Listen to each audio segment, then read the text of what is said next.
Alright, it is 8 o'clock. Let's go ahead and get things started, shall we? Welcome back. This is our first day of reading from Walden by Henry David Thoreau. We've had a little bit of a stretch, some time to read some Lovecraft and get into the weird and the wild and the creepy and the scary. So I thought it'd be a good chance to take a step back and reconnect, get a little bit back to basics, return to the classics that we started the channel with, and also a little bit down to nature. Thoreau might have been a bit of a phony, it might have been kind of a pretentious git, but it's still a classic, and it's still relaxing enough to take some introspective and really have a chance to look at and analyze life as it comes by. So, figured it'd be a nice change of pace from Lovecraft. Whereas, the worst thing to say about Thoreau that I've found is that he wasn't nearly as authentic as he tried to put himself off to be. Which is a refreshing change of pace from the absolute horribleness that was Lovecraft. So, we'll take our personality flaws as we find them, but hopefully this is a little bit less, there are fewer moments of, oh man, did I actually just read that, than we've had in the last little while. So, let's go ahead and just get into it. This one is a little bit more substantial than the last few readings, so we've got a lot to get into and a lot to go over. I do remember reading this in school. I don't remember liking it, but I didn't like a lot of things when I read them in school, so we'll see if this will change things and change my opinion and be a little bit more interesting as we go through it together. And so, let us begin with Walden by Henry David Thoreau. Section 1, Economy.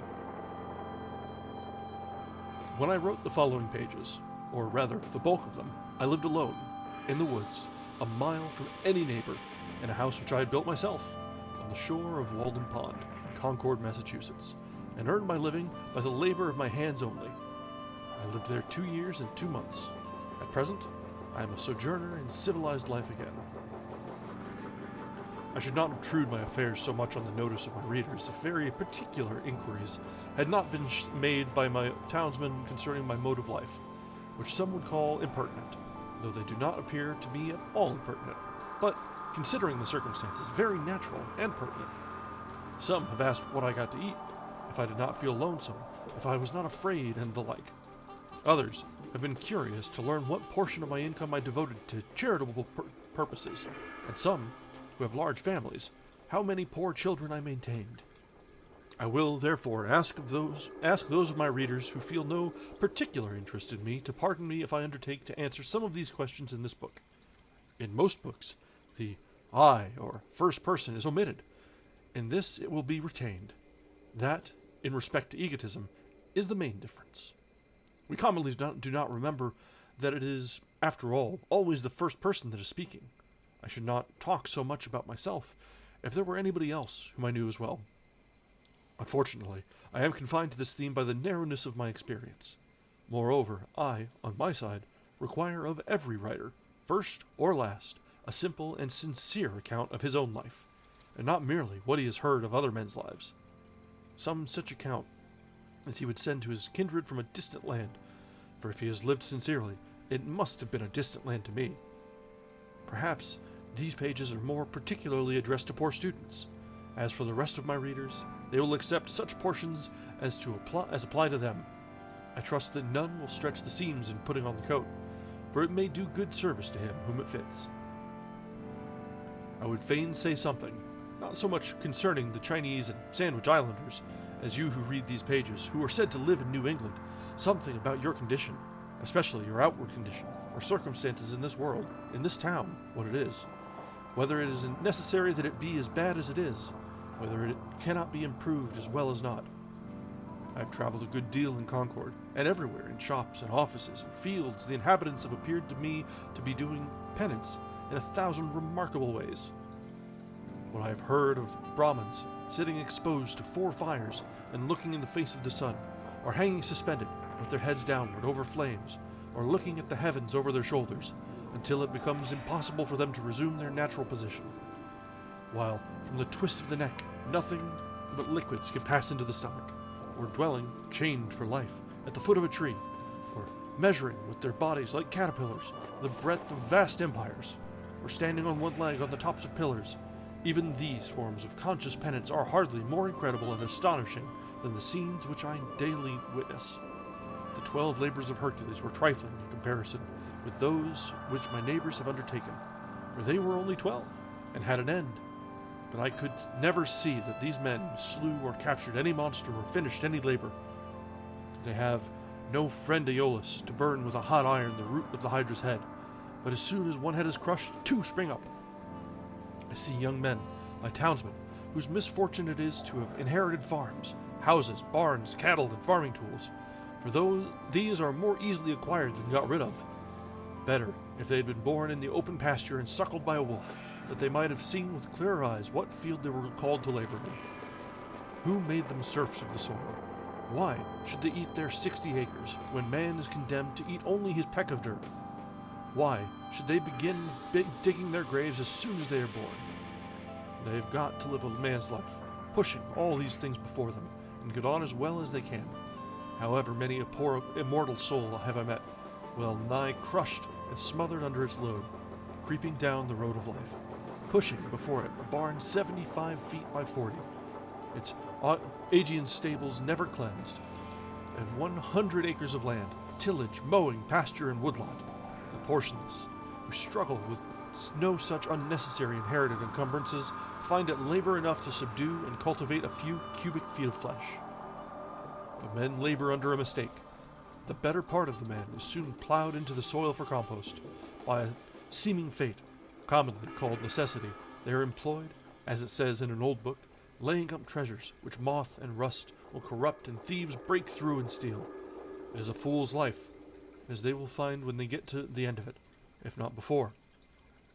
It is said that Deucalion and Pyrrha created men by throwing stones over their heads behind them. Inde genus durum sumus experiensque laborum et documenta damus qua simus origine nati. Or as Raleigh rhymes it in his sonorous way. From thence our kind-hearted earth is, enduring pain and care, approving that our bodies of a stony nature are. So much for a blind obedience to a blundering oracle, throwing the stones over their heads behind them, and not seeing where they fell. Most men, even in this comparatively free country, through mere ignorance and mistake, are so occupied with the factitious cares and superfluously coarse labors of life that its finer fruits cannot be plucked by them. Their fingers, from excessive toil, are too clumsy and tremble too much for that. Actually, the laboring man has not leisure for a true integrity day by day. He cannot afford to sustain the manliest relations to men. His labor would be depreciated in the market. He has no time to be anything but a machine. How can he remember well his ignorance, which his growth requires, who has so often to use his knowledge? We should feed and clothe him gratuitously sometimes, and recruit him with our cordials before we judge of him. The finest qualities of our nature, like the bloom on fruits, can be preserved only by the most delicate handling. Yet we do not treat ourselves, nor one another, thus tenderly. Some of you, we all know, are poor, find it hard to live, are sometimes, as it were, gasping for breath. I have no doubt that some of you who read this book are unable to pay for all the dinners which you have actually eaten, or for the coats and shoes which are fast wearing or are already worn out, and have come to this page to spend borrowed or stolen time, robbing your creditors of an hour. It is very evident what mean and sneaking lives many of you live, for my sight has been whetted by experience. Always on the limits, trying to get into business and trying to get out of debt, a very ancient slough, called by the Latins aes alienum, another's brass, for some of their coins were made of brass, still living and dying and buried by this other's brass, always promising to pay tomorrow and dying today, insolvent, seeking to curry favor, to get custom by how many modes, only not state prison offenses, lying, flattering, voting, contracting yourselves into a nutshell of civility, or dilating into an atmosphere of thin and vaporous generosity, that you may persuade your neighbor to let you make his shoes, or his hat, or his coat, or his carriage, or import his groceries for him, making yourself sick, that you may lay up something against a sick day, something to be tucked away in an old chest or in a stocking behind the plastering, or, more safely, in the brick bank, no matter where, no matter how much or how little. I sometimes wonder that we can be so frivolous. I may almost say, as to attend to the gross but somewhat foreign form of servitude called Negro slavery, there are so many keen and subtle masters that enslave both North and South. It is hard to have a Southern overseer. It is worse to have a Northern one. But worst of all, when you are the slave driver of yourself. Talk of a divinity in man. Look at the teamster on the highway, wending to market by day or night. Does any divinity stir within him? His highest duty to fodder and water his horses? What is his destiny to him compared with the shipping interests? Does not he drive for a squire, make a stir? How godlike, how immortal is he? See how he cowers and sneaks.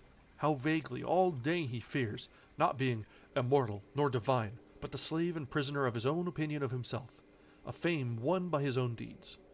Public opinion is a weak tyrant compared with our own private opinion. What a man thinks of himself, that it is which determines, or rather indicates, his fate. Self-emancipation, even in the West Indian provinces of the fancy and imagination. What Wilberforce is there to bring that about? Think also of the ladies of the land, weaving toilet cushions against the last day, not to betray too green an interest in their fates, as if you could kill time without injuring eternity. The mass of men leads lives of quiet desperation. What is called resignation is confirmed desperation. From the desperate city you go into the desperate country, and have to console yourself with the bravery of minks and muskrats. A stereotyped but unconscious despair is concealed even under what are called the games and amusements of mankind. There is no play in them, for this comes after work. But it is a characteristic of wisdom not to do desperate things. When we consider what, to use the words of the Catechism, is the chief end of man, and what are the true necessaries and means of life, it appears as if men had deliberately chosen the common mode of living because they preferred it to any other. Yet, they honestly think there is no choice left. But alert and healthy natures remember that the sun rose clear. It is never too late to give up our prejudices. No way of thinking or doing, however ancient, can be trusted without proof. What everybody echoes or in silence passes by as true today may turn out to be falsehood tomorrow. Mere smoke of opinion, which some had trusted for a cloud that would sprinkle fertilizing rain on their fields. What old people say you cannot do, you try, and find that you can. Old deeds for old people, and new deeds for new. Old people did not know enough once, perchance, to fetch fresh fuel to keep the fire going. New people put a little dry wood under a pot, and are whirled round the globe with the speed of birds, in a way to kill old people, as the phrase is. Age is no better, hardly so well qualified for an instructor as youth, for it has not profited so much as it has lost. One may almost doubt if the wisest man has learned anything of absolute value by living. Practically, the old have no very important advice to give the young. Their own experience has been so partial, and their lives have been such miserable failures, for private reasons, as they must believe, and it may be that they have some faith left, which belies that experience, and they are only less young than they were. I have lived some 30 years on this planet, and I have yet to hear the first syllable of valuable or even earnest advice from my seniors. They have told me nothing, and probably cannot tell me anything to the purpose. Here is life, an experiment to a great extent untried by me, but it does not avail me that they have tried it. If I have any experience which I think valuable, I am sure to reflect that this my mentors said nothing about. One farmer says to me, "You cannot live on vegetable food solely, for it furnishes nothing to make bones with," and so he religiously devotes a part of his day to supplying his system with the raw material of bones, walking all the while he talks behind his oxen, which, with vegetable-made bones, jerk him and his lumbering plow along in spite of every obstacle. Some things are really necessities of life in some circles. The most helpless and diseased, which in others are luxuries merely, and in others still are entirely unknown. The whole ground of human life seems to some to have been gone over by their predecessors, both the heights and the valleys, and all things to have been cared for. According to Evelyn, the wise Solomon prescribed ordinances for the very distance of trees, and the Roman praetors have decided how often you may go into your neighbor's land to gather the acorns which fall on it without trespass, and what share belongs to that neighbor. Hippocrates has even left directions how we should cut our nails, that is, even with the ends of the fingers neither shorter nor longer. Undoubtedly, the very tedium and ennui which presume to have exhausted the variety and the joys of life are as old as Adam, but man's capacities have never been measured, nor are we to judge of what he can do by any precedents. So little has been tried. Whatever have been thy failures hitherto, be not afflicted, my child, for who shall assign to thee what thou hast left undone? We might try our lives by 1,000 simple tests, as, for instance, that the same sun which ripens my beans illumines at once a system of earths like ours. If I had remembered this, it would have prevented some mistakes. This was not the light in which I hoed them. The stars are the apexes of that wonderful triangles. What distant and different beings in the various mansions of the universe are contemplating the same one at the same moment? Nature and human life are as various as our several constitutions. Who shall say what prospect life offers to another? Could a greater miracle take place than for us to look through each other's eyes for an instant? We shall live in all the ages of the world in an hour. Aye, in all the worlds of the ages. History, poetry, mythology. I know of no reading of another's experience so startling and informing as this would be. The greater part of what my neighbors call good, I believe in my soul to be bad, and if I repent of anything, it is very likely to be my good behavior. What demon possessed me that I behaved so well? You may say the wisest thing you can, old man. You, who have lived 70 years not without honor of a kind. I hear an irresistible voice which invites me away from all that. One generation abandons the enterprises of another, like stranded vessels. I think that we may safely trust a good deal more than we do. We may waive just so much care of ourselves as we honestly bestow elsewhere. Nature is as well adapted to our weakness as to our strength. The incessant anxiety and strain of some is a well-nigh incurable form of disease. We are made to exaggerate the importance of what work we do, and yet how much is not done by us? What if we had been taken sick? How vigilant we are, determined not to live by faith, if we can avoid it. All day long on this alert, at night we unwillingly say our prayers and commit ourselves to uncertainties. So thoroughly and sincerely are we compelled to live, reverencing our life and denying the possibility of change. This is the only way, we say, but there are as many ways as there can be drawn radii from this one center. All change is a miracle to contemplate, but it is a miracle which is taking place every instant. Confucius said, to know that we know what we know, and that we do not know what we do not know, that is true knowledge. When one man has reduced a fact of the imagination to be a fact to his understanding, I foresee that all men at length establish their lives on that basis. Okay, let's take a quick breath. Ooh, lordy. Thoreau writes without pause. It's unrelenting, unstopping. There are few periods, few breaks. There is the run-on sentences are real here, and the thoughts just jumble into each other over and over and over, kind of relentlessly attacking his audience, whether or not they'll absorb any of it or not. I knew he was kind of pretentious, sort of beating you over the head with his philosophy. There are some things that come out of that are thought-provoking, at least. You look at the cycle of generations as they come and go, and realize that even back then, this was in the late 1800s, the young didn't appreciate the old, and look and ignore the lessons that have been given. Don't respect that others have been there before. And we see that today. So things don't really change in that respect. And even the same sort of the lamentations of the poor, the virtues of those that work in day out are overlooked. And here Thoreau is very much of a mind that possessions and properties are shackles more than anything. So it's a very jaded sort of view, the sort of thing that you'd hear someone that's like it very much strikes of an undergraduate philosophy major who is fresh out of school or fresh out of their semester, home from summer break, and is trying to beat their friends over the head with the philosophy they learned in 201.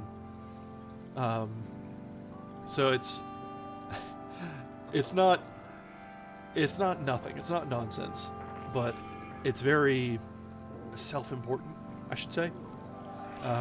But that's a recurring theme with Thoreau, that he's very much big on his own importance, and the lofty thoughts that he's had are very, very much the most important thoughts that have ever been made and put to pen. Yeah.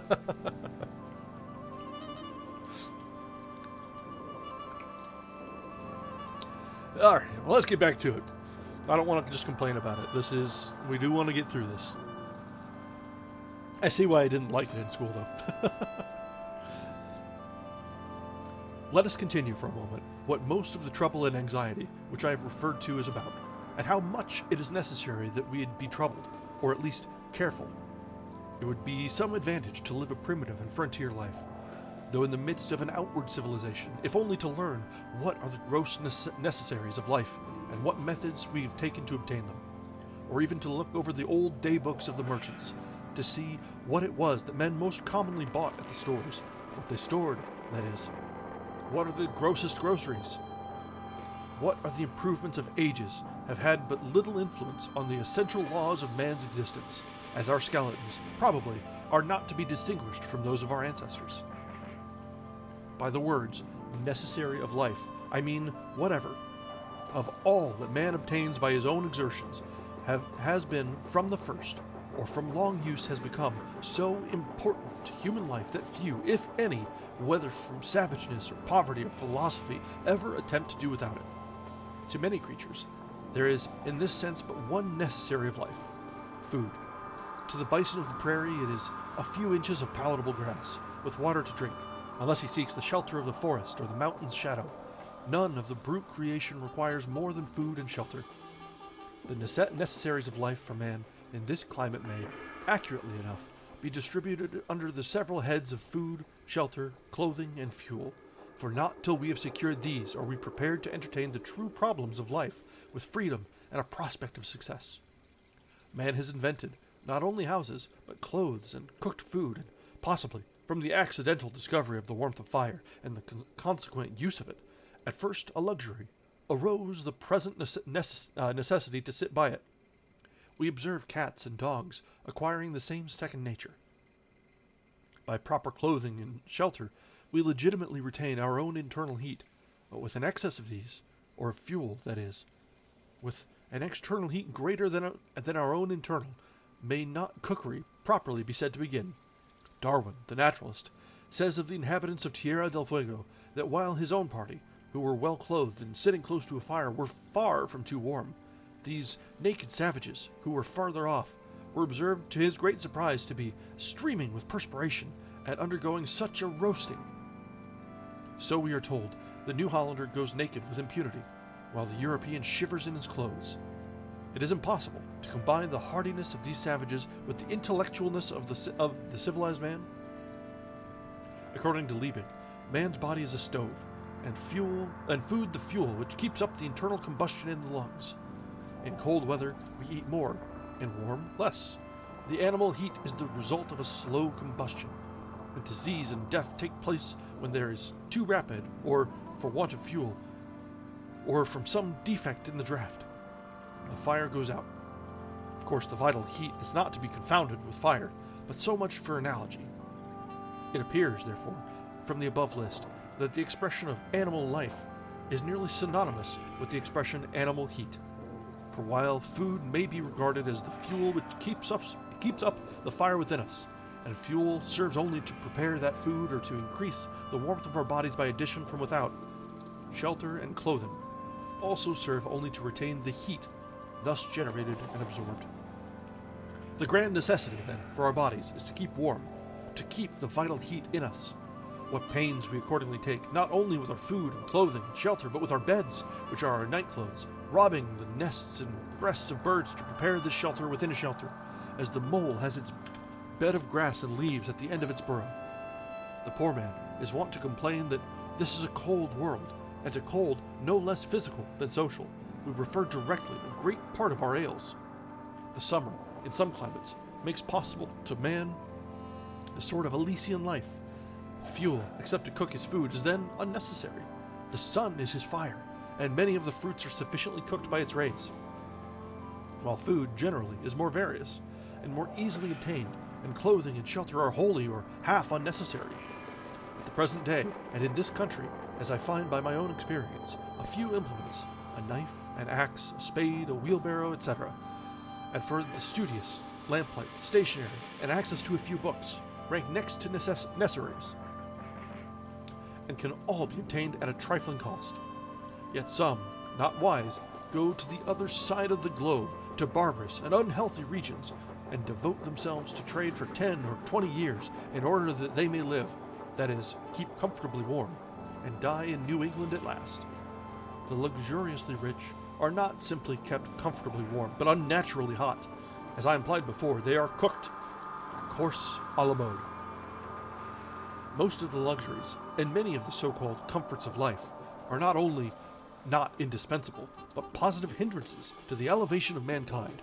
With respect to luxuries and comforts, the wisest have ever lived a more simple and meager life than the poor. The ancient philosophers, Chinese, Hindu, Persian, and Greek, were a class than which none have been poorer in outward riches, none so rich in inward. We know not much about them. It is remarkable that we know so much of them as we do. The same is true of the more modern reformers and benefactors of their race. None can be an impartial or wise observer of human life, but from the vantage ground of what we should call voluntary poverty. Of a life of luxury, the fruit is luxury. Whether in agriculture or commerce, or literature or art, there are nowadays professors of philosophy, but not philosophers. Yet it is admirable to profess because it was once admirable to live. To be a philosopher is not merely to have subtle thoughts, nor even to found a school, but so to love wisdom as to live according to its dictates, a life of simplicity, independence, magnanimity, and trust. It is to solve some of the problems of life, not only theoretically, but practically. The success of great scholars and thinkers is commonly a courtier-like success, not kingly, not manly. They make shift to live merely by conformity, practically as their fathers did, and are in no sense the progenitors of a nobler race of men. But why do men degenerate ever? What makes families run out? What is the nature of the luxury which enervates and destroys nations? Are we sure that there is none of it in our own lives? The philosopher is in advance of his age, even in the outward form of his life. He is not fed, sheltered, clothed, warmed like his contemporaries. How can a man be a philosopher and not maintain his vital heat by better methods than other men?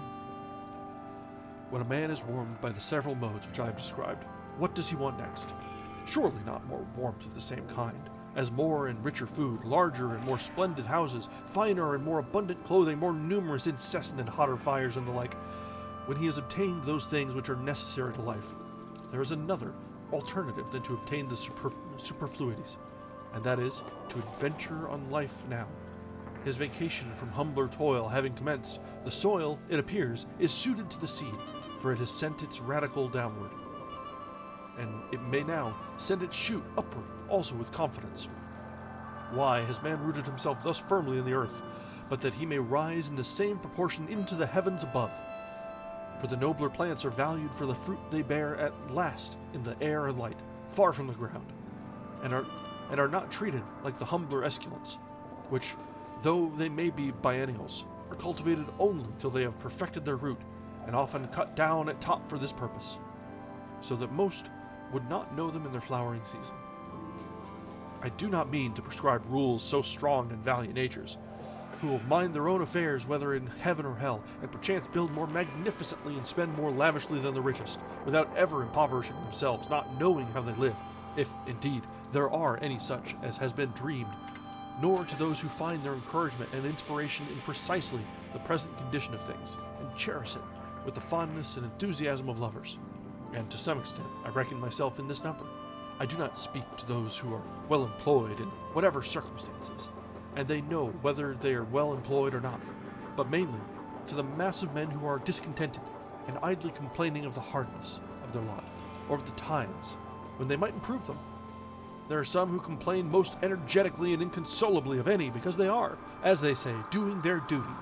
I also have in my mind that seemingly wealthy, but most terribly impoverished class of all, who have accumulated dross, but know not how to use it, or get rid of it, and thus have forged their own golden or silver fetters.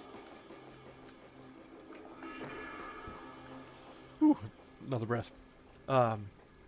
So yeah, with this, he's kind of going on and on about what is really necessary, what are the human needs, boiled down into their very core and the purest form. And then at the end, he's sort of making commentary on work, unemployment, those that aren't finding fulfillment, those that have too much. Again, it's really just, it feels like Thoreau is complaining about literally everyone but him and saying, oh, my life is the right life. You should do what I do. But he's very much a holier than thou sort. But there's something to be said for the rat race as it is, to break free of the walls, and that's part of a lot of what the last bit was trying to find what we actually need and not just chase after the cheese. If I should attempt to tell how I have desired to spend my life in years past, it would probably surprise those of my readers who are somewhat acquainted with its actual history. It would certainly astonish those who know nothing about it. I will only hint at some of the enterprises which I have cherished. In any weather, at any hour of the day or night, I have been anxious to improve the nick of time and notch it on my stick too, to stand on the meeting of two eternities, the past and the future, which is precisely the present moment, to toe that line. You'll pardon some obscurities, for there are more secrets in my trade than in most men's, and yet not voluntarily kept, but inseparable from its very nature. I would gladly tell all that I know about it, and never paint no admittance on my gate. I long ago lost a hound, a bay horse, and a turtle dove, and I am still on their trail. Many are the travelers I have spoken concerning them, describing their tracks and what calls they answered to. I have met one or two who had heard the hound, and the tramp of the horse, and even seen the dove disappear behind a cloud, and they seemed as anxious to recover them as if they had lost them themselves. To anticipate not the sunrise and the dawn merely, but, if possible, nature herself. How many mornings, summer and winter, before yet any neighbor was stirring about his business, have I been about mine? No doubt, many of my townsmen have met me returning from this enterprise, farmers starting for Boston in the twilight, or woodchoppers going to their work. It is true, I never assisted the sun materially in his rising, but doubt not, it was of the last importance only to be present at it. So many autumn, aye, and winter days, spent outside the town, trying to hear what was in the wind.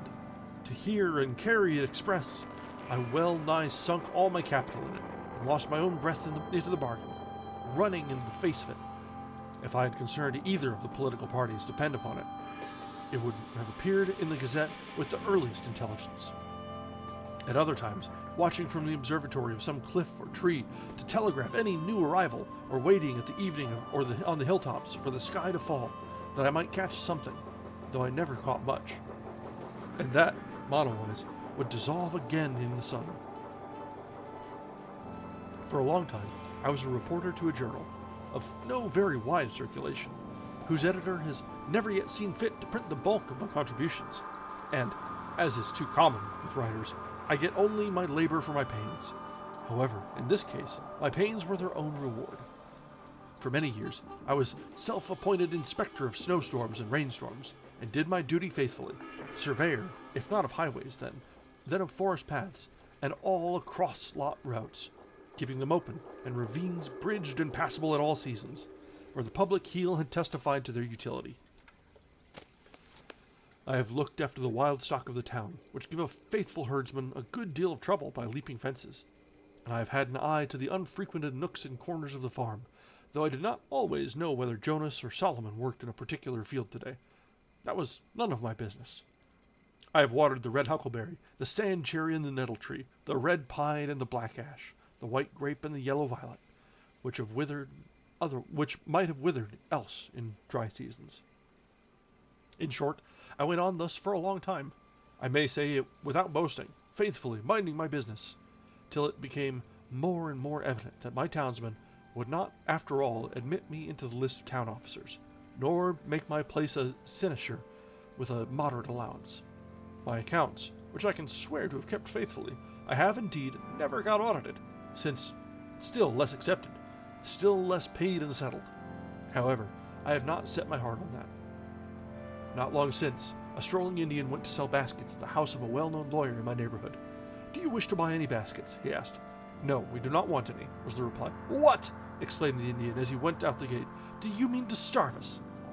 Having seen his industrious white neighbors so well off that the lawyer had only to weave arguments, and by some magic wealth and standing followed, he said to himself, "I will go into business. I will weave baskets. It is a thing which I can do," thinking that when he had made the baskets, he would have done his part, and then it would be the white man's to buy them. He had not discovered that it was necessary for him to make it worth the other's while to buy them, or at least make them think that it was so, or to make something else which it would be worth his while to buy. I too had woven a kind of basket of delicate texture, but I had not made it worth anyone's while to buy them. Yet not the less, in my case, did I think it worth my while to weave them, and instead of studying how to make it worth the men's while to buy my baskets, I studied rather how to avoid the necessity of selling them. The life which men praise and regard as successful is but one kind. Why should we exaggerate any one kind at the expense of others? Finding that my fellow citizens were not likely to offer me any room in the courthouse, or any curacy, or living anywhere else, but I must shift for myself. I turned my face more exclusively than ever to the woods, where I was better known. I determined to go into business at once, and not wait to acquire the usual capital, using such slender means as I had already got. My purpose in going to Walden Pond was not to live cheaply, nor to live dearly there, but to transact some private business with the fewest obstacles, to be hindered from accomplishing which, for want of a little common sense, a little enterprise, and business talent, appeared not so sad as foolish. I have always endeavored to acquire strict business habits. They are indispensable to every man. If your trade is with the Celestial Empire, then some small counting house on the coast, in some Salem harbor, will be fixture enough. You will export such articles as the country affords, purely native products, much ice and pine timber and a little granite, always in native bottoms. These will be good ventures, to oversee all the details yourself in person, to be at once pilot and captain, and owner and underwriter, to buy and sell and keep the accounts, to read every letter received and write or read every letter sent, or to superintend the discharge of imports, night and day, to be upon many parts of the coast almost at the same time. Often the richest freight will be discharged upon a Jersey shore, to be your own telegraph, unweariedly sweeping the horizon, speaking all passing vessels bound coastwise, to keep up a steady dispatch of commodities for the supply of such a distant and exorbitant market, to keep yourself informed of the state of the markets, prospects of war and peace everywhere, to anticipate the tendencies of trade and civilization, taking advantage of the results of all exploring expeditions, using new passages and all improvements in navigation, charts to be studied, the position of reefs, and new lights and buoys to be ascertained, and ever the logarithmic tables to be corrected. For by the error of some calculator the vessel often splits upon a rock that should have reached a friendly pier. There is the untold fate of La Perouse, universal science to be kept pace with, studying the lives of all great discoverers and navigators, great adventurers and merchants, from Hanno to the Phoenicians, down to our day, in fine account of stock to be taken from time to time, to know how you stand. It is a labor to ask the faculties of a man. Such problems of profit and loss, of interest, of tear and tread, engaging of all kinds in it, as demand a universal knowledge. I have thought that Walden Pond would be a good place for business, not solely on account of the railroad and the ice trade. It offers advantages, which it may not be a good policy to divulge. It is a good port and a good foundation.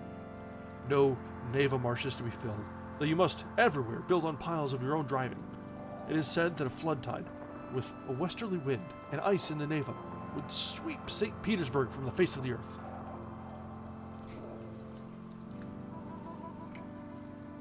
Lordy, I'm getting tired just going through this.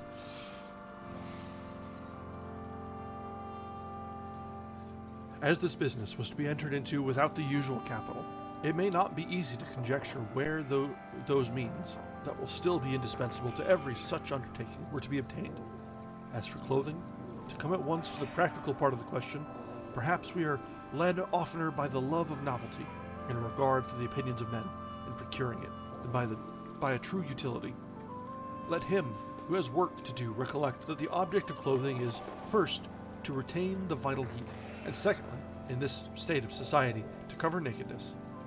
And he may judge how much of any necessary or important work may be accomplished without adding to his wardrobe. Kings and queens who wear a suit but once, though made by some tailor or dressmaker to their majesties, cannot know the comfort of wearing a suit that fits. They're no better than wooden horses to hang the clean clothes on.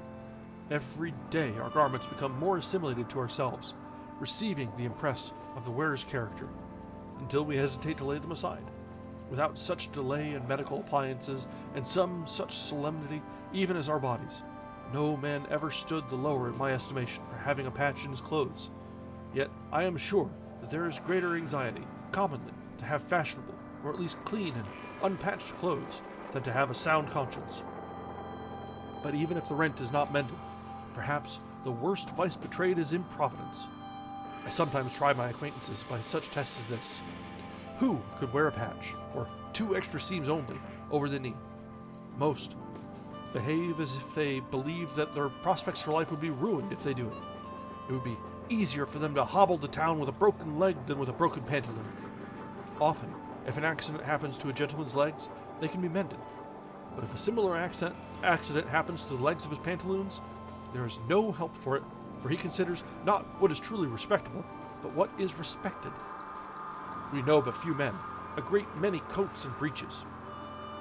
Dress a scarecrow in your last shift, you standing shiftless by, who would not soonest salute the scarecrow? Passing a cornfield the other day, close by a hat and coat on a stake, I recognized the owner of the farm. He was only a little more weather-beaten than when I had saw him last.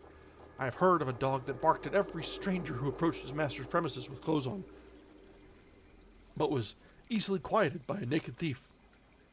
It is an interesting question, how far men would retain their relative rank if they were divested of their clothes.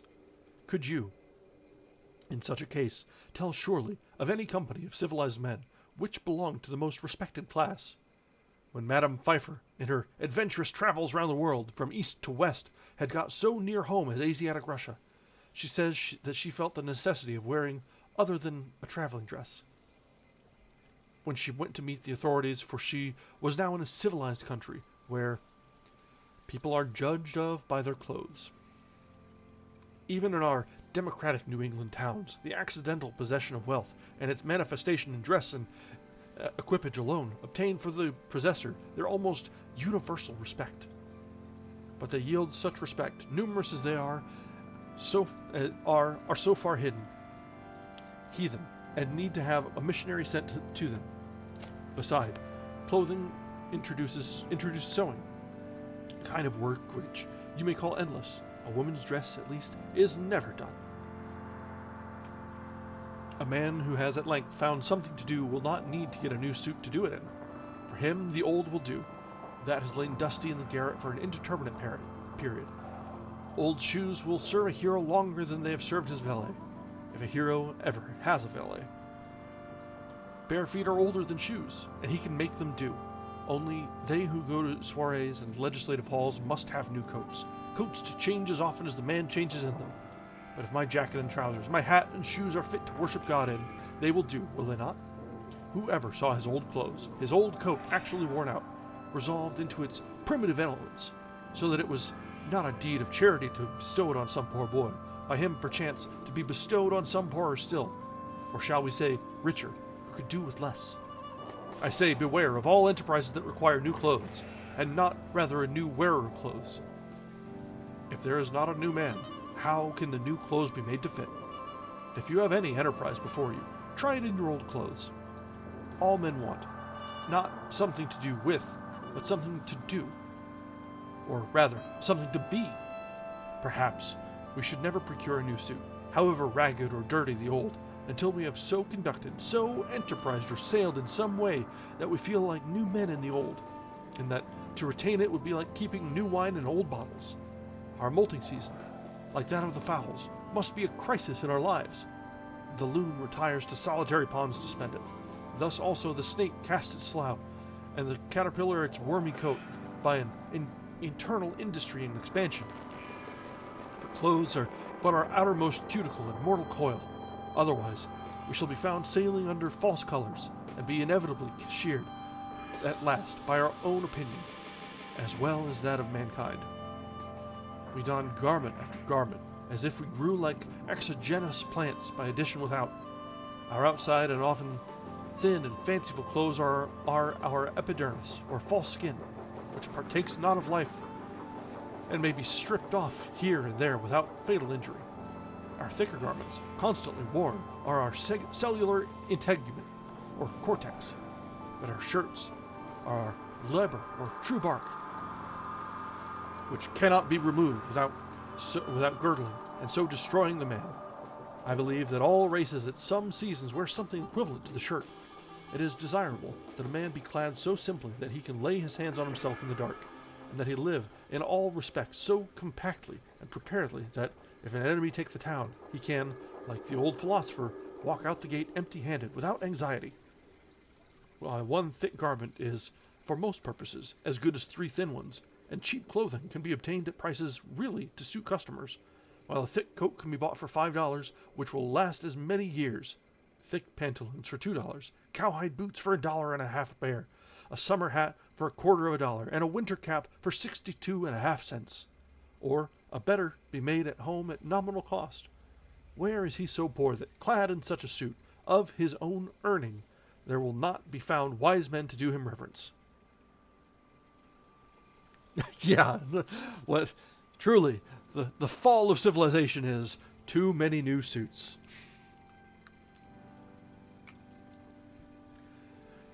There is some conventional wisdom to be had in there, but I don't think he's really pushing for the conventional wisdom in all this rant. He's trying to make some great sweeping philosophical statement when really it's just be comfortable in yourself. Don't if you have to if you find yourself needing to go out and get new clothes to do something, take a second look until you really need to. But Thoreau, right? I think we're going to be groaning a lot as we go through this. He's so pretentious. Exactly. He's coming from a place where he's been able to just live in the woods for a couple of years and not have to worry about a thing because he's just taken care of. He's coming from a place of comfort and security and not having to have all these thoughts and worries because he's fine. He's taken care of. But he's by and large much more privileged than the average man. So it's all very phony. So, yeah. When I ask for a garment of a particular form, my tailoress tells me gravely, they do not make them so now, not emphasizing that they at all, as if she quoted an authority as impersonal as the fates, and I find it difficult to get made what I want. simply because she cannot believe what I mean when I say what I say, that I am so rash. When I hear this oracular sentence, I am for a moment absorbed in thought, emphasizing to myself each word separately, that I may come to the meaning of it, that I may find out by what degree of consanguinity they are related to me, and what authority they may have in an affair which affects me so dearly. And finally, I am inclined to answer her with equal mystery, and without any more emphasis of the they. It is true, they did not make them so recently, but they do now. Of what use this measuring of me, if she does not measure my character, but only the breadth of my shoulders, as it were a peg to hang the coat on? We worship not the graces nor the parse, but fashion. She spins and weaves and cuts with full authority. The head monkey at Paris puts on a traveler's cap, and all the monkeys in America do the same. I sometimes despair of getting anything quite simple and honest done in this world by the help of men. They would have to be passed through a powerful press first, to squeeze their old notions out of them, so that they would not soon get upon their legs again. And then there would be someone in the company with a maggot in his head, hatched from an egg deposited there nobody knows when, for not even fire kills these things, and you would have lost your labor. Nevertheless, we will not forget that some Egyptian wheat was handed down to us by a mummy. On the whole, I think that it cannot be maintained that dressing has in this or any country risen to the dignity of an art. At present, men make shift to wear what they can get, like shipwrecked sailors. They put on what they can find on the beach, and at a little distance, whether of space or time, laugh at each other's masquerade. Every generation laughs at the old fashions, but follows religiously the new. We were amused at beholding the costume of Henry VIII, or Queen Elizabeth, as much as it was that of the King and Queen of the Cannibal Islands. All costume off a man is pitiful or grotesque. It is only the serious eye peering from, and the sincere life passed within it, which restrain laughter and consecrate the costume of any people. Let Harlequin be taken with a fit of the colic, and his trappings will have to serve that mood too. When the soldier is hit by a cannonball, rags are as becoming as purple. The childish and savage taste of men and women for new patterns keeps how many shaking and squinting through kaleidoscopes that they may discover the particular figure which this generation requires today. The manufacturers have learned that this taste is merely whimsical, of two patterns which differ only by a few threads, more or less of a particular color. The one will be sold readily, the other lie on the shelf, though it frequently happens that after the lapse of a season the latter becomes the most fashionable. Comparatively, tattooing is not the hideous custom which it is called. It is not barbarous, merely because the printing is skin-deep and unalterable.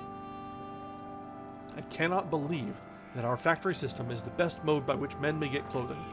The condition of the operatives is becoming every day more like that of the English, and it cannot be wondered at, since as far as I have heard or observed, the principal object is, not that mankind may be well and honestly clad, but unquestionably that corporations may be enriched.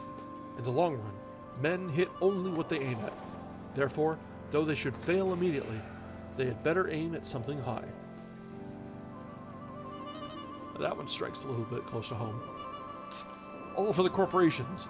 But then he follows up immediately with, you're probably going to miss, so you might as well aim high. Oh, Thoreau. As for a shelter, I will not deny that this is now a necessary of life, though there are instances of men having done without it for long periods in colder countries than this.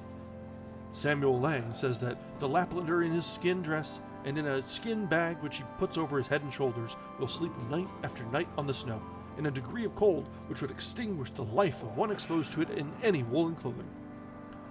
He has seen them asleep thus, yet he adds, they are not hardier than other people, but probably man did not live long on the earth without discovering the convenience which there is in a house, the domestic comforts, which phrase may have originally signified the satisfactions of the house more than of the family, though these must be extremely partial and occasional in those climates where the house is associated in our thoughts with winter or the rainy season chiefly, and 2/3 of the year, except for a parasol, is unnecessary. In our climate, in the summer, It was formerly almost solely a covering at night. In the Indian gazettes, a wigwam was the symbol of a day's march, and a row of them cut or painted on the bark of a tree signified that so many times they had camped.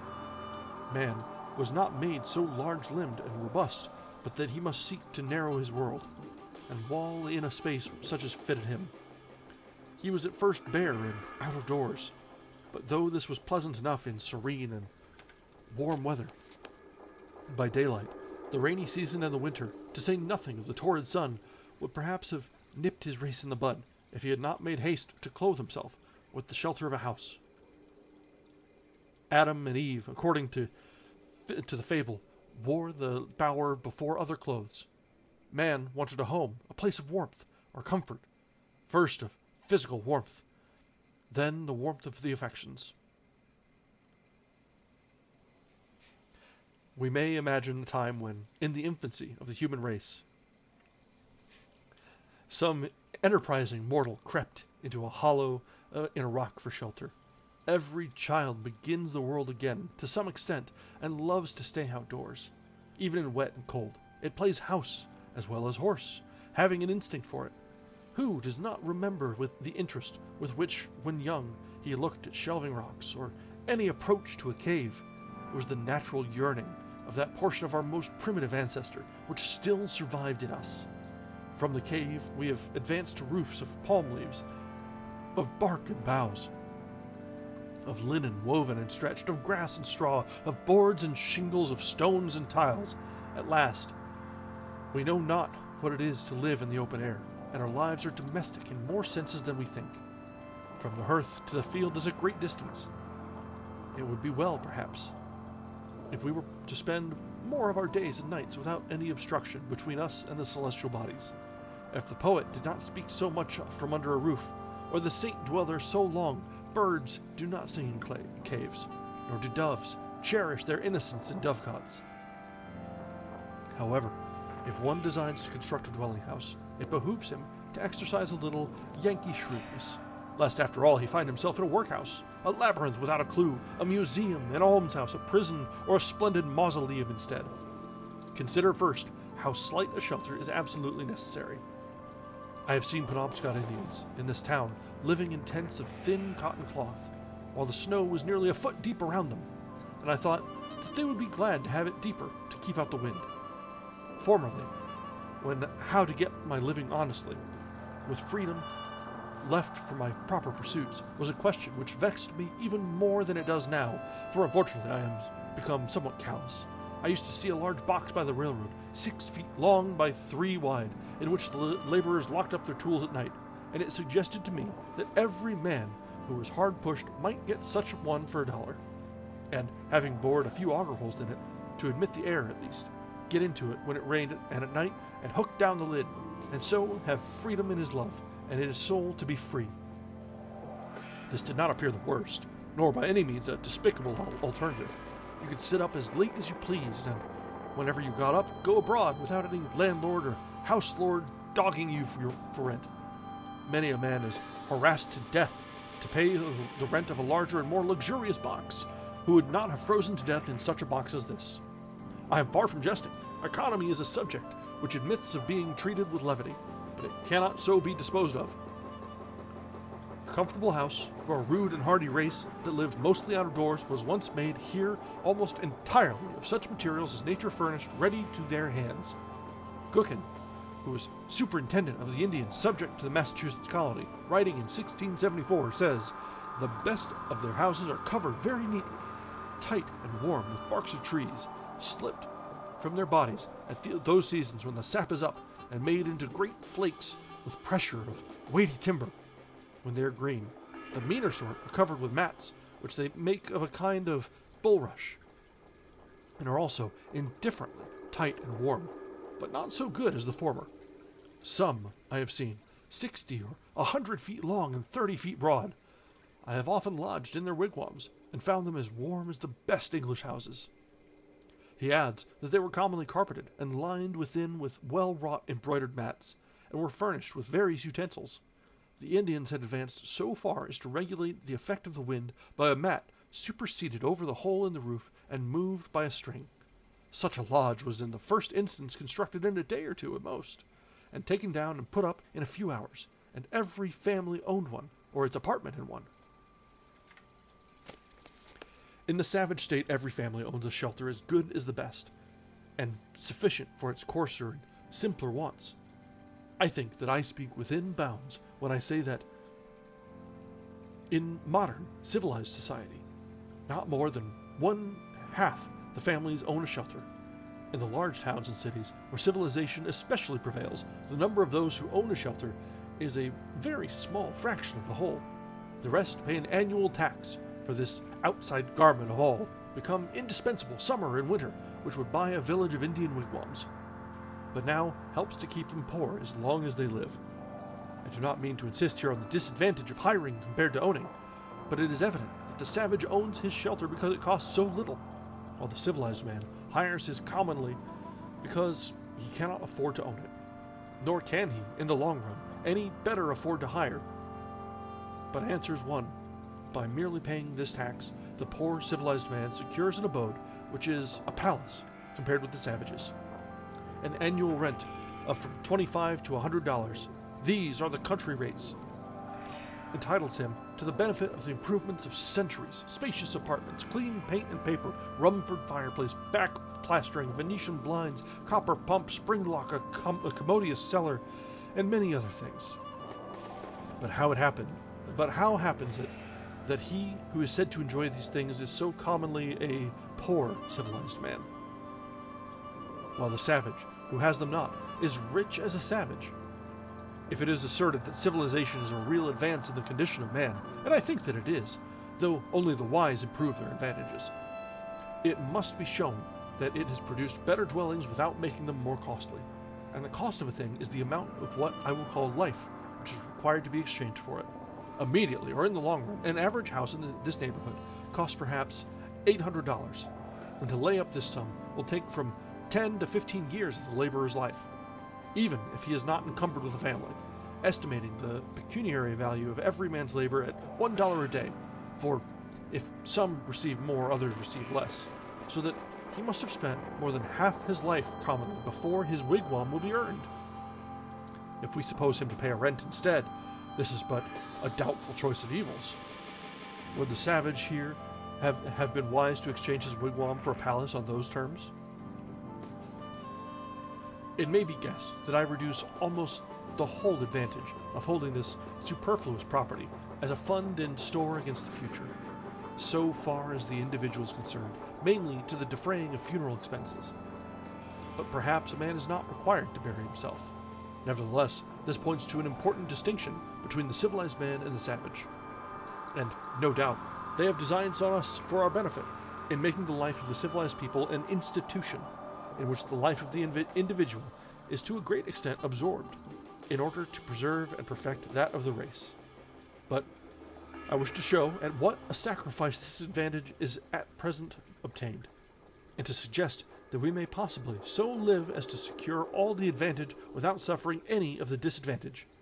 What mean ye by saying that the poor ye have always with you, or that the fathers have eaten sour grapes, and the children's teeth are set on edge? As I live, saith the Lord God, ye shall not have occasion any more to use this proverb in Israel. Behold, all souls are mine. As the soul of the Father, so also the soul of the Son is mine. The soul that sinneth, it shall die. When I consider my neighbors, the farmers of Concord, who are all at least as well off as the other classes, I find that, for the most part, they have been toiling 20, 30, or 40 years, that they may become the real owners of their farms, which, commonly, they've inherited with encumbrances, or else bought with hired money, and we may regard 1/3 of that toil as the cost of their houses. But commonly, they have not paid for them yet.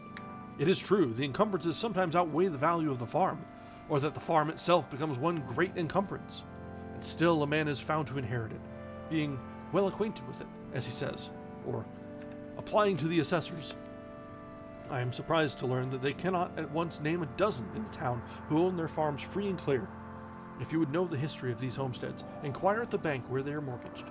The man who is actually paid for his farm with labor on it is so rare that every neighbor can point to him. I doubt if there are 3 such men in Concord.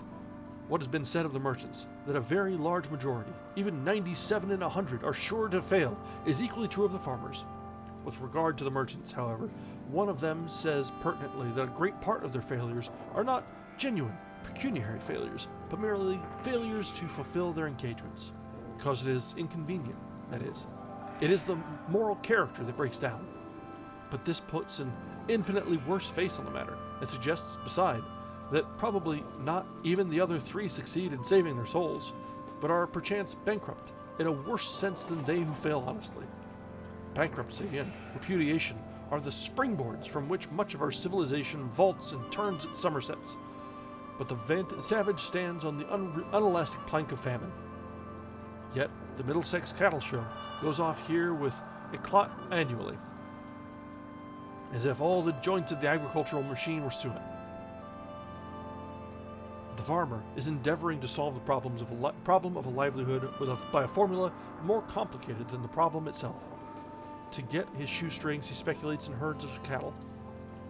When, with consummate skill, he has to set his trap with a hairspring to catch comfort and independence, and then, as he turned away, got his own leg into it.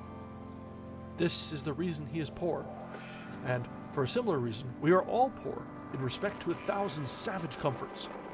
Though surrounded by luxury, as Chapman sings, the false society of men, for earthly greatness, all heavenly comfort rarefies to air. And when the farmer has got his house, he may not be the richer, but the poorer for it. It may be the house that has got him. As I understand it, that was a valid objection urged by Momus against the house which Minerva made, that she had not made it movable, by which means a bad neighborhood might be avoided. And it may still be urged, for our houses are such unwieldy property that we are often imprisoned rather than housed in them, and the bad neighborhood to be avoided is our own scurvy selves.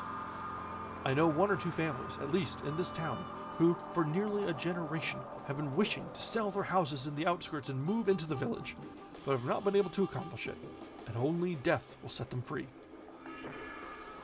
Granted that the majority are able to last either to own or hire the modern house with all its improvements. While civilization has been improving our houses, it has not equally improved the men who are to inhabit them. It has created places, but it was not so easy to create noblemen and kings. If the civilized man's pursuits are not worthier than the savage's, if he has employed the greater part of his life in obtaining gross necessaries and comforts merely, why should he have a better dwelling than the former? But how do the poor minority fare? Perhaps it will be found that just in proportion as some have been placed in outward circumstances by the savage, others have been degraded below him. The luxury of one class is counterbalanced by the indigence of another.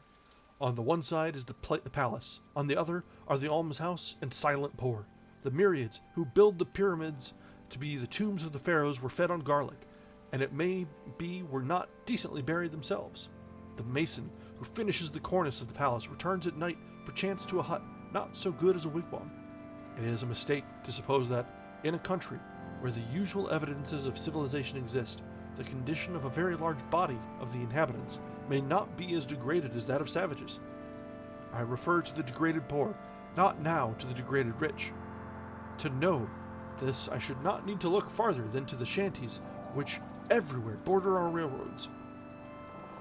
That last improvement in civilization, where I see in my daily walks human beings living in sties, and all winter with an open door, for the sake of light, without any visible, often imaginable, woodpile, and the forms of both old and young are permanently contracted by the long habit of shrinking from cold and misery, and the development of all their limbs and faculties is checked.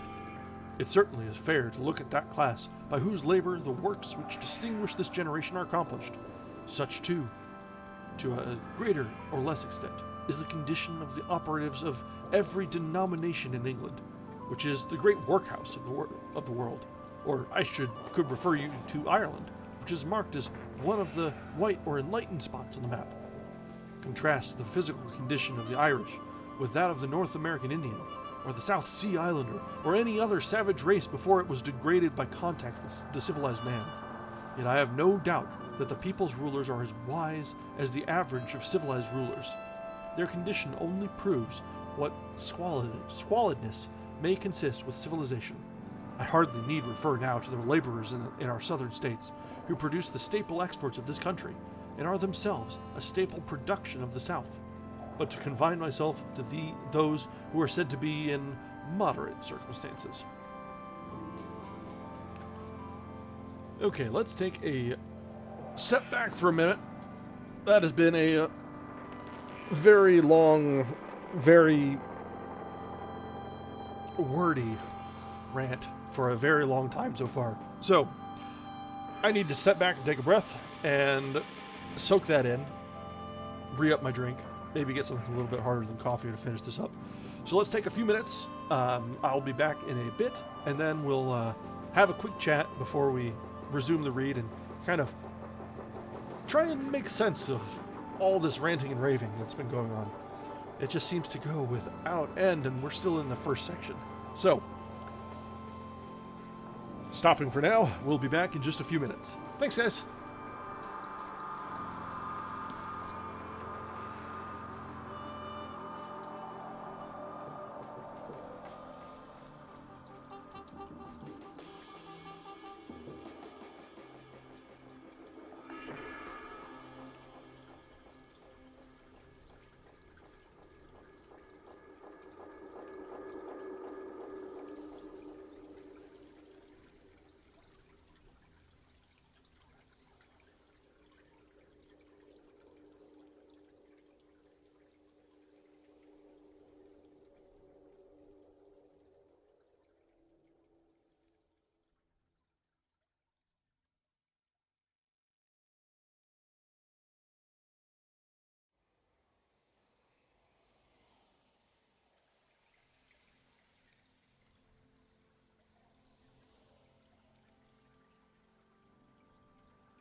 Alright, let's update this real quick because I have indeed given up.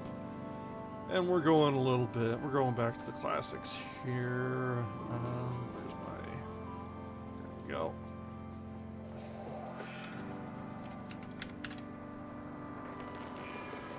We need a little bit more than coffee to get through this.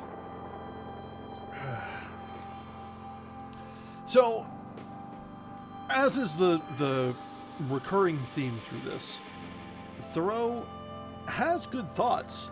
They're presented in a god-awful mess of run-on sentences and jumbled messes of stream of consciousness.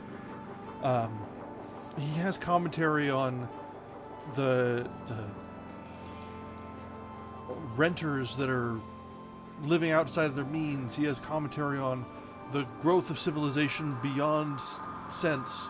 He has commentary on the comparison between the native tribes and the modern man, all of which have substance to his arguments, but also the way it's presented is so heavy-handed and from on high. It's he's preaching from the mountaintops as someone who is above all the cares of the world. Very much a sort of patronizing and yeah.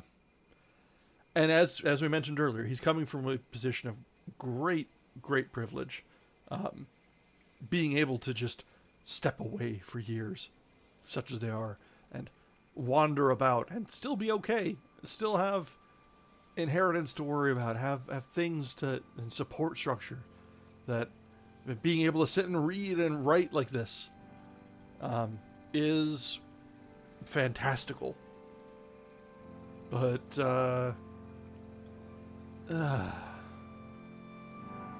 I really just wish you'd do some formatting. Give me some subheadings and chapters and sentences with periods. But he does touch on a lot of things. There are genuine kernels of potential wisdom in there, but it's all presented in such a way that it does nothing but infuriate readers. He's talking down at everyone. He's talking down at literally everyone. So as I'm reading through this, I'm remembering the discussions we had in school, and it was, yeah. I'm remembering that when we discussed this, that he was very much a phony. He was very much a colossal git, where it was just he was so full of himself throughout his writings, and trying to live up and show up and have some massive one-upsmanship among his writing compatriots. Because there were a lot of contemporaries at this time that sort of wrote letters to each other and wrote things in the newspapers and tried to make each other up as, or make themselves seem much bigger than they are. You're absolutely right. He talked the talk, didn't walk the walk. And whether it be either from a literary stance or from a trying to be a hermit stance, he tried to have both worlds. So he's kind of a pain in the ass, but we'll get through it, and maybe this will inspire me to read some of his contemporaries, because I'm sure that not all of them thought well of him, and it might be fun to see people taking the piss out of him. But we'll see for now. I'll look up some commentary after we get through, but that'll be for another session. Maybe we'll do a public roasting of Henry David Thoreau. Alright, let's get back to it. We are it's already about 15 pages in, which, sadly, is only about 10% so far, after a little bit north of an hour. It's been a journey. Most men appear never to have considered what a house is, and are actually, though needlessly poor, all their lives, because they think that they must have such a one as their neighbors have, as if one were to wear any sort of coat which the tailor might cut for him, or gradually leaving off palm leaf hat or cap of woodchuck skin, complain of hard times because he could not afford to buy him a crown. It is possible to invent a house still more convenient and luxurious than we have, which yet all would admit that man could not afford to pay for. Shall we always study to obtain more of these things, and not sometimes be content with less? Shall the respectable citizen thus gravely teach, by precept and example, the necessity of the young man's providing a certain number of superfluous glow shoes and umbrellas and empty guest chambers for empty guests before he dies? Why should not our furniture be as simple as the Arabs or the Indians? When I think of the benefactors of the race, whom we have apotheosized as messengers from heaven, bearers of divine gifts to man, I do not see in my mind any retinue at their heels, any carload of fashionable furniture, or what if I were to allow, would it not be a singular allowance, that our furniture should be more complex than the Arabs in proportion as we are morally and intellectually his superiors? At present, our houses are cluttered and defiled with it, and a good housewife would sweep out the greater part into the dust hole, and not leave her morning's work undone. Morning work! By the blushes of Aurora and the music of Memnon, what should be the man's morning work in this world? I had 3 pieces of limestone on my desk, but I was terrified to find that they were required to be dusted daily, when the furniture of my mind was all undusted still, and I threw them out the window in disgust. How, then, could I have a furnished house? I would rather sit in the open air, for no dust gathers on the grass, unless where man has broken ground. It is the luxurious and dissipated who set the fashions which the herd so diligently follow. The traveler who stops at the best houses, so-called, soon discovers this, for the publicans presume him to be a Sardanapalus, and if he resigned himself to their tender mercies, he would soon be completely emasculated. I think that in the railroad car we are inclined to spend more on luxury than on safety and convenience, and it threatens, without attaining these, to become no better than a modern drawing room, with its divans and ottomans and sunshades and 100 other oriental things, which we are taking west with us, invented for the ladies of the harem and the effeminate natives of the Celestial Empire, which Jonathan should be ashamed to know the names of. I would rather sit on a pumpkin and have it all to myself than be crowded on a velvet cushion. I would rather ride on earth in an ox cart with a free circulation than go to heaven in the fancy car of an excursion train and breathe the malaria all the way. The very simplicity and nakedness of man's life in the primitive ages imply this advantage at least, that they left him still but a sojourner in nature. When he was refreshed with food and sleep, he contemplated his journey again. He dwelt, as it were, in a tent in this world, and was either threading the valleys, or crossing the plains, or climbing the mountaintops. But lo, men have become the tools of their tools. The man who independently plucked the fruits when he was hungry is become a farmer, and he who stood under a tree for shelter a housekeeper. We no longer camp as for a night, but we have settled down on earth and forgotten heaven. We have adopted Christianity merely as an improved method of agriculture. We have built for this world a family mansion, and for the next a family tomb. The best works of art are the expression of man's struggle to free himself from this condition, but the effect of our art is merely to make this low state comfortable, and that higher state to be forgotten. There is actually no place in this village for a work of fine art. If any had come down to us to stand for our lives, our houses and streets furnish no proper pedestal for it. There is not a nail to hang a picture on, nor a shelf to receive the bust of a hero or a saint. When I consider how our houses are built and paid for, or not paid for, and their internal economy managed and sustained, I wonder that the floor does not give way under the visitor while he is admiring the gewgaws upon the mantelpiece, and let him through into the cellar to some solid and honest though earthy foundation.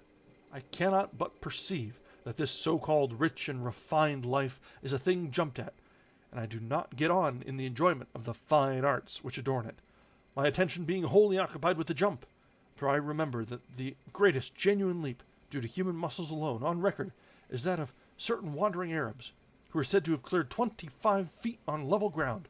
Without factitious support, man is sure to come to earth again beyond that distance. The first question which I am tempted to put to the proprietor of such great impropriety is, what bolsters you? Are you one of the 97 who fail, or of the 3 who succeed? Answer me these questions, and then perhaps I may look at your baubles and find them ornamental. The cart before the horse is neither beautiful nor useful. Before we can adorn our houses with beautiful objects, the walls must be stripped, and our lives must be stripped, and beautiful housekeeping and beautiful living be laid for a foundation. Now, a taste for the beautiful is most cultivated out of doors, where there is no house and no housekeeper.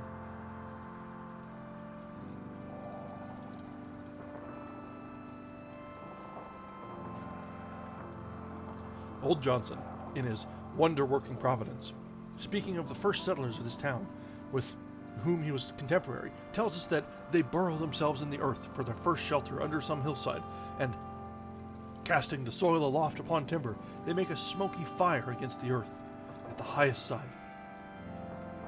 They did not provide them houses, says he, till the earth, by the Lord's blessing, brought forth bread to feed them. And the first year's crop was so light that they were forced to cut their bread very thin for a long season. The secretary of the province of New Netherland, writing in Dutch in 1650, for the information of those who wished to take up land there, states more particularly that those in New Netherland, and especially in New England, who have no means to build farmhouses, at first, according to their wishes, dig a square pit in the ground, cellar fashion, 6 or 7 feet deep, as long and as broad as they think proper, case the earth inside with wood all round the wall, and line the wood with the bark of trees or something else to prevent the caving in of the earth. Floor this cellar with plank, and wainscot it overhead for a ceiling. Raise a roof of spars clear up, and cover the spars with bark or green sods, so that they can live dry and warm in these houses, with their entire families for 2, 3, or 4 years, it being understood that partitions are run through those cellars, which are adapted to the size of the family. The wealthy and principal men in New England, in the beginning of the colonies, commenced their first dwelling houses in this fashion for 2 reasons. Firstly, in order not to waste time in building, and not to want food the next season. Secondly, in order to not discourage poor laboring people whom they brought over in numbers from fatherland. In the course of 3 or 4 years, when the country became adapted to agriculture, they built themselves handsome houses, spending on them several thousands. In this course, which our ancestors took, there was a show of prudence at least, as if their principle were to satisfy the more pressing wants first. But are the more pressing wants satisfied now? When I think of acquiring for myself one of our luxurious dwellings, I am deterred, for, so to speak, the country is not yet adapted to human culture, and we are still forced to cut out our spiritual bread far thinner than our forefathers did their wheaten. Not that all architectural ornament is to be neglected, even in the rudest periods, but let our houses first be lined with beauty, where they come in contact with our lives, like the tenement of the shellfish, and not overlaid with it. But alas, I have been inside 1 or 2 of them, and know what they are lined with. Though we are not so degenerate but that we might possibly live in a cave or a wigwam or wear skins today, it certainly is better to accept the advantages, though so dearly bought, with the invention and industry of mankind offer. In such neighborhood as this, boards and shingles, lime and bricks are cheaper and more easily obtained than suitable caves, or whole logs, or bark in sufficient quantities, or even well-tempered clay or flat stones. I speak understandingly on this subject, for I have made myself acquainted with it both theoretically and practically. With a little more wit, we might use these materials so as to become richer than the richest now are, and make our civilization a blessing. The civilized man is a more experienced and wiser savage, but to make haste to my own experiment.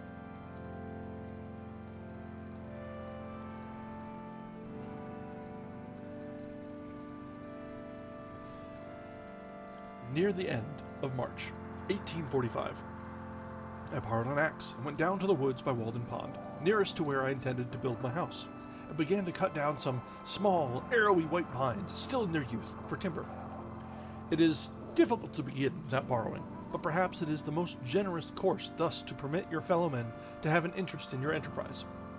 The owner of the axe, as he released his hold on it, said that it was the apple of his eye, but I returned it sharper than I received it. It was a pleasant hillside where I worked, covered with pine woods, through which I looked out on the pond, and a small open field in the woods, where pines and hickories were springing up. The ice in the pond was not yet dissolved, though there were some open spaces, and it was all dark-colored and saturated with water.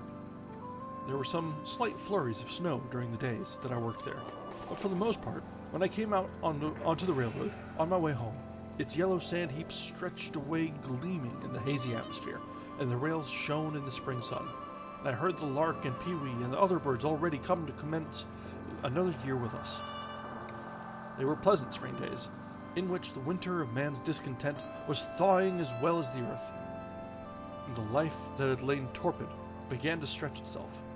One day, when my axe had come off, and I had cut a green hickory for a wedge, driving it into a stone, and had placed the hole to soak in a pond hole in order to swell the wood, I saw a striped snake run into the water, and he lay upon the bottom, apparently without inconvenience, as long as I stayed there, or more than a quarter of an hour, perhaps, because he had not yet fairly come out of the torpid state.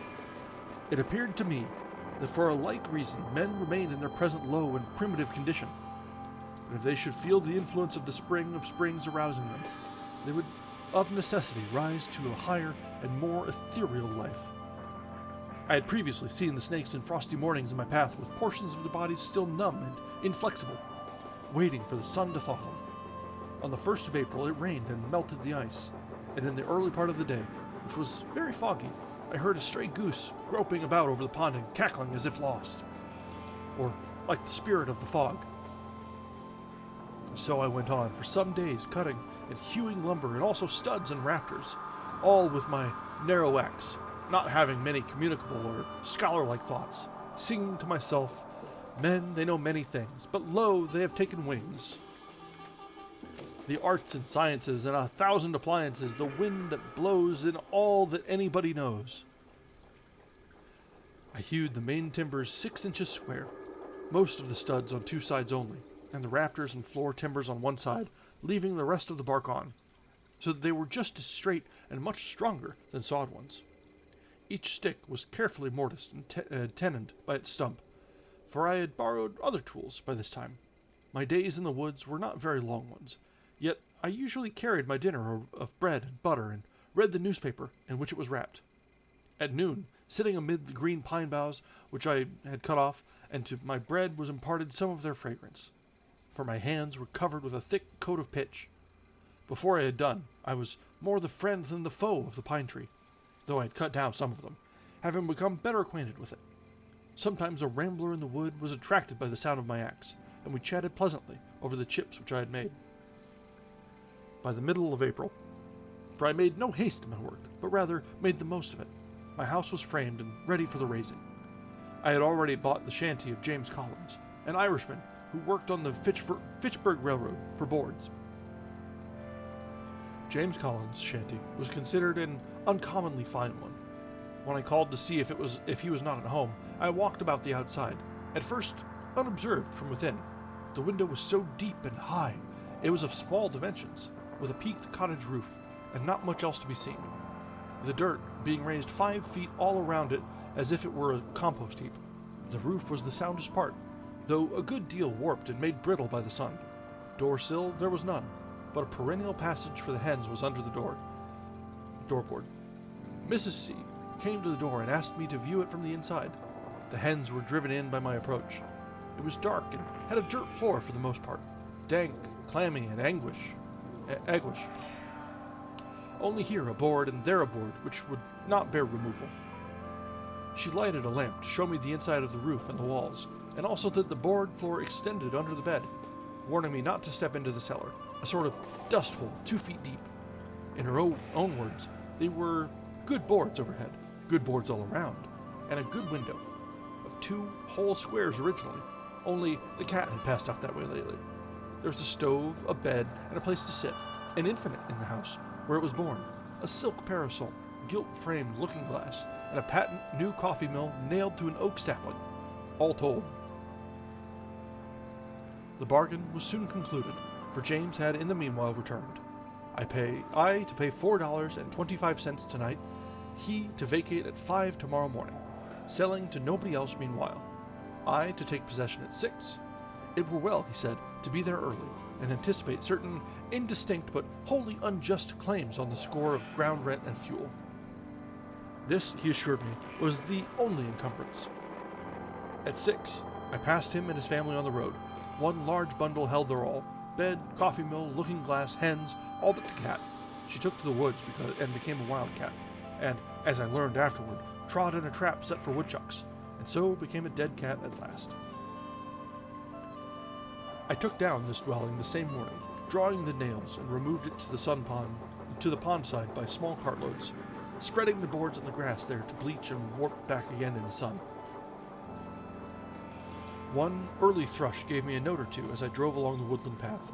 I was informed treacherously by young Patrick that neighbor Seeley, an Irishman, in the intervals of the carting, transferred the still tolerable street and drivable nails, staples, and spikes to his pocket, and then stood when I came back to pass the time of day and look freshly up, unconcerned with spring thoughts at the devastation, there being a dearth of work, as he said. He was there to represent spectatordom and help make this seemingly insignificant event one with the removal of the gods of Troy.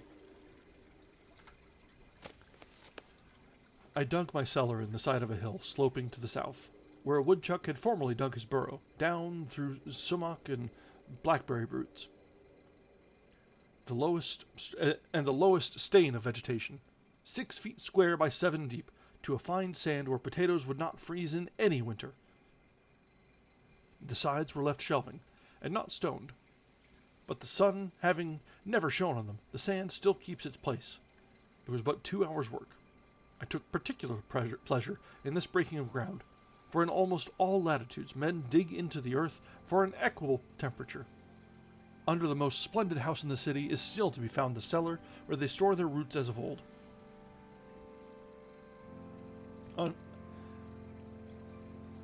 And long after the superstructure has disappeared, posterity remark its dent in the earth. The house is still but a sort of porch at the entrance of a brook.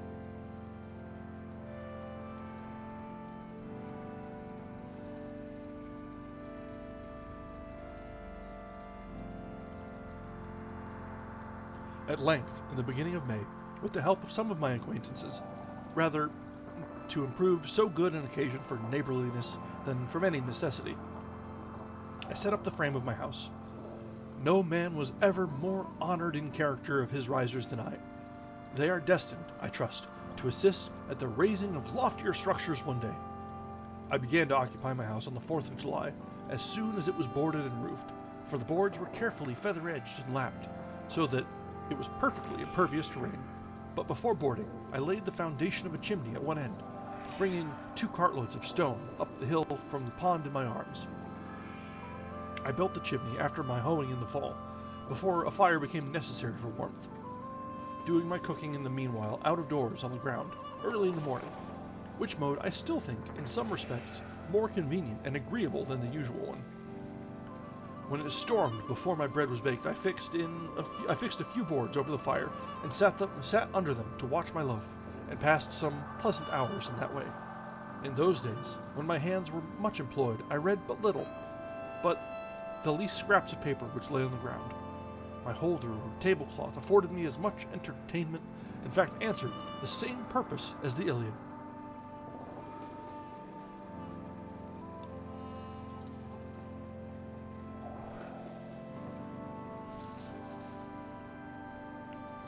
It would be worth the while to build still more deliberately than I did, considering, for instance, what foundation a door, a window, a cellar, a garret have in the nature of man, and perhaps, and perchance, never raising any superstructure until we found a better reason for it than our temporal necessities even. There is some of the same fitness in a man's building his own house that there is a bird's building its own nest. Who knows, but if men constructed their dwellings with their own hands, and provided food for themselves and families simply and honestly enough, the poetic faculty would be universally developed, as birds universally sing when they are so engaged. But alas, we do like cowbirds and cuckoos, which lay their eggs in nests which other birds have built, and cheer no traveler with their chattering and unmusical notes. Shall we forever resign the pleasure of construction to the carpenter? What does architecture amount to in the experience of the mass of men? I never in all my walks came across a man engaged in so simple and natural an occupation as building his house. We belong to the community. It is not the tailor alone who is the 9th part of a man. It is as much the preacher, and the merchant, and the farmer. Where is this division of labor to end, and what object does it finally serve?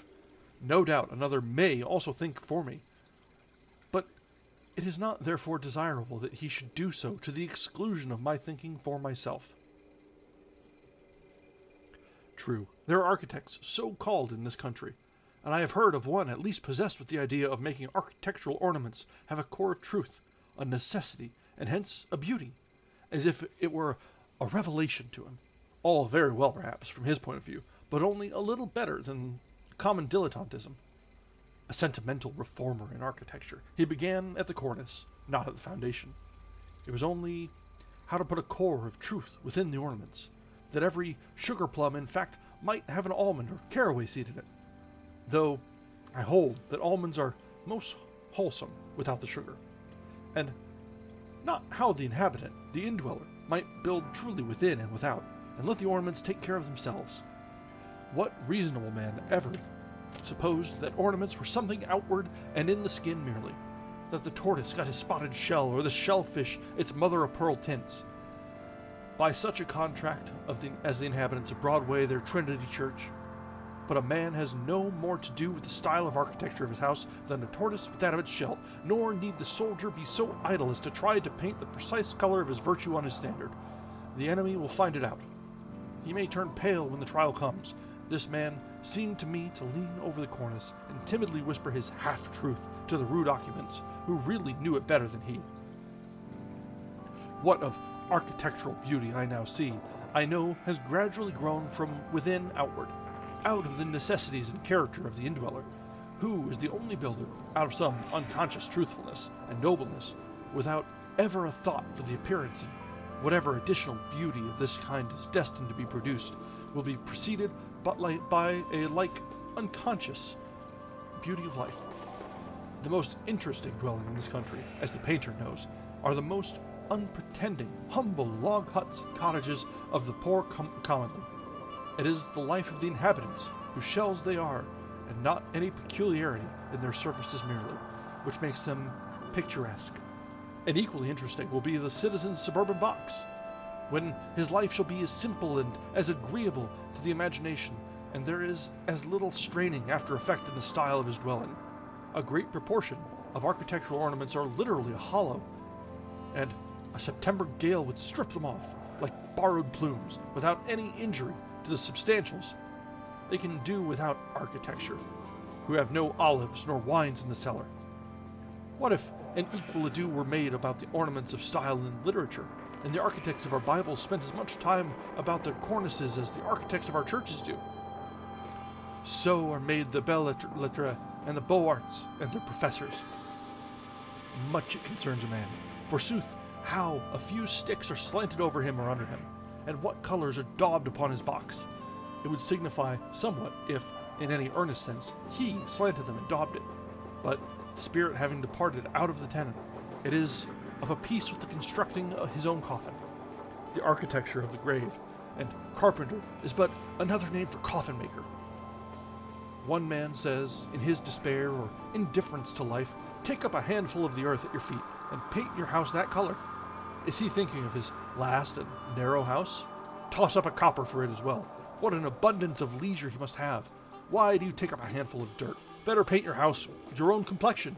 Let it turn pale or blush for you, an enterprise to improve the style of cottage architecture. When you have got my ornaments ready, I will wear them. Before winter, I built a chimney and shingled the sides of my house, which were already impervious to rain, with imperfect and sappy shingles made of the first slice of the log, whose edges I was obliged to straighten with a plane. I have thus a tight, shingled and plastered house, 10 feet wide by 15 feet long, and 8 feet posts, with a garret and a closet, a large window on each side, 2 trap doors, 1 door at the end, and a brick fireplace opposite. The exact cost of my house, paying the usual price for such materials as I used, but not counting the work, all of which was done by myself, was as follows, and I give the details because very few are able to tell exactly what their houses cost, and fewer still, if any, the separate cost of the various materials which compose them. Boards, $8 and 3.5 cents, mostly shanty boards. Refuse shingles for roof sides, $4. Lathes, $1.25. 2 second-hand windows with glass, $2.43. 1,000 old brick, $4. 2 casks of lime, $2.40. That was high. Hair, 31 cents, more than I needed. Mantle tree iron, 15 cents. Nails, $3.90. Hinges and screws, 14 cents. Latch, 10 cents.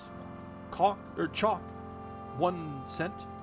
Transportation, $1.40. I carried a good part on my back. In all, $28.12.5. These are all the materials, excepting the timber, stones, and sand, which I claimed by squatters' rights. I have also a small woodshed adjoining, made chiefly of the stuff which was left after building the house. I intend to build me a house which will surpass any on the main street in Concord in grandeur and luxury, as soon as it pleases me as much, and will cost me no more than my present one. I thus found that the student who wishes for a shelter can obtain one for a lifetime at expense no greater than the rent which he now pays annually. If I seem to boast more than is becoming, my excuse is that I brag for humanity rather than for myself, and my shortcomings and inconsistencies do not affect the truth of my statement, notwithstanding much cant and hypocrisy, chaff which I find it difficult to separate from my wheat, but for which I am as sorry as any man. I will breathe freely and stretch myself in this respect. It is such a relief to both the moral and physical system, and I am resolved that I will not through humility become the devil's attorney.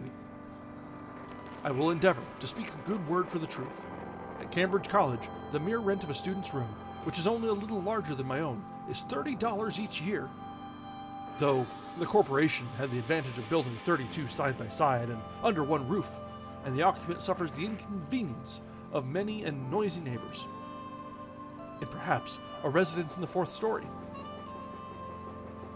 I cannot but think that if we had more true wisdom in these respects, not only less education would be needed, because, forsooth, more would already have been acquired, but the pecuniary expense of getting an education would in a great measure vanish. Those conveniences which the student acquires at Cambridge or elsewhere cost him or somebody else 10 times as great a sacrifice of life as they would with proper management on both sides. Those things for which the most money is demanded are never the things which the student most wants. Tuition, for instance, is an important item in the term bill, while for the far more valuable education which he gets by associating with the most cultivated of his contemporaries, no charge is made. The mode of founding a college is commonly to get up subscription of dollars and cents, and then, following blindly the principles of a division of labor to its extreme, a principle which should never be followed but with circumspection, to call in a contractor, who makes this a subject of speculation. And he follows Irishmen or other operatives actually to lay the foundations, while the students that are to be said to be fitting themselves for it, and for these oversights the successive generations have to pay. I think that it would be better than this for the students, or those who desire to be benefited by it, even to lay the foundation themselves. The student who secures his coveted leisure and retirement by systematically shirking any labor necessary to man obtains but an ignoble and unprofitable leisure, defrauding himself of the experience which alone can make leisure fruitful. But, says one, you do not mean that the students should go to work with their hands instead of their heads. I do not mean that exactly, but I mean something which he might think a good deal like that. I mean that they should not play life or study it merely, while the community supports them all at this expensive game, but earnestly live it from beginning to end. How could youths better learn than by at once trying the experiment of living? Methinks that this would exercise their minds as much as mathematics. If I wished a boy to know something about the arts and sciences, for instance, I would not pursue the common course, which is merely to send him into the neighborhood of some professor, where anything is professed and practiced but the art of life. To survey the world through a telescope or a microscope, and never with his natural eye, to study chemistry, and not learn how his bread is made, or mechanics, and not learn how it is earned, to discover new satellites to Neptune, and not detect the motes in his eyes, or to what vagabond he is a satellite himself, or to be devoured by the monsters that swarm all around him, while contemplating the monsters in a drop of vinegar. Which would have advanced the most at the end of a month? The boy who had made his own jackknife from the ore which he had dug and smelted, reading as much as he would be necessary for this, or the boy who had attended the lectures of metallurgy at the Institute in the meanwhile, and had received a Rogers penknife from his father, which would be most likely to cut his fingers. To my astonishment, I was informed, on leaving college, that I had studied navigation. Why? If I had taken one turn down the harbor, I should have known more about it. Even the poor student studies and is taught only political economy, while the economy of living, which is synonymous with philosophy, is not even sincerely professed in our colleges. The consequence is that while he is reading Adam Smith, Ricardo, and Say, he runs his father in debt irretrievably. Oh, good Lord, that was a page-and-a-half long paragraph. All of him ranting about stuff that is being ranted about even today. The anti-intellectual stint and bent that has been coming back into modern parlance is shown here. Like, oh, college is useless. College is, or you'd be better off doing everything yourself. Yeah, some things never change. And that's a lot of this so far. This is almost, well, shoot, this is, yeah, coming up on 200 years old. Actually, yeah, it's coming up on 200 years old. It's like 150 or so. And a lot of these gripes, these observations, these arguments that he pulls out of thin air, or optimistically pulls out of his ass, are the same arguments you hear today from people that you see on Facebook and try to ignore.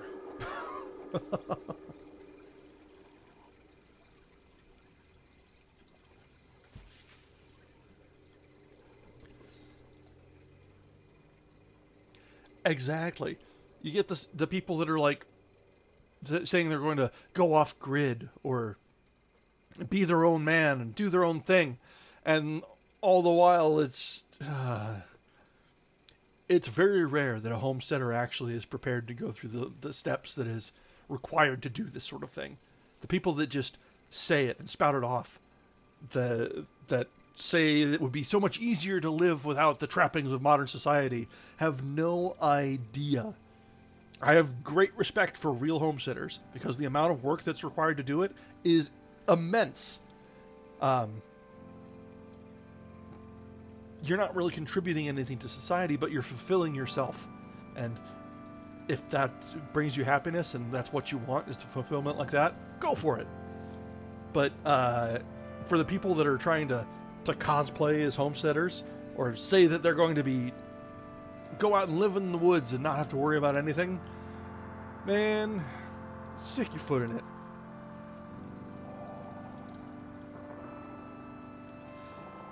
Alright, well, I don't think we're going to be able to get to a chapter tonight. So, we're just gonna keep going. Yeah. You're spot on. It's one thing to live that life. If that's the life you've been brought up in or have been forced into, that's fine. Like, there's nothing to be ashamed of for that. But for the people that know nothing about it and raise it up as an ideal, man, that is just hubris in its purest form. People that have actually lived through it have every right to judge these people harshly.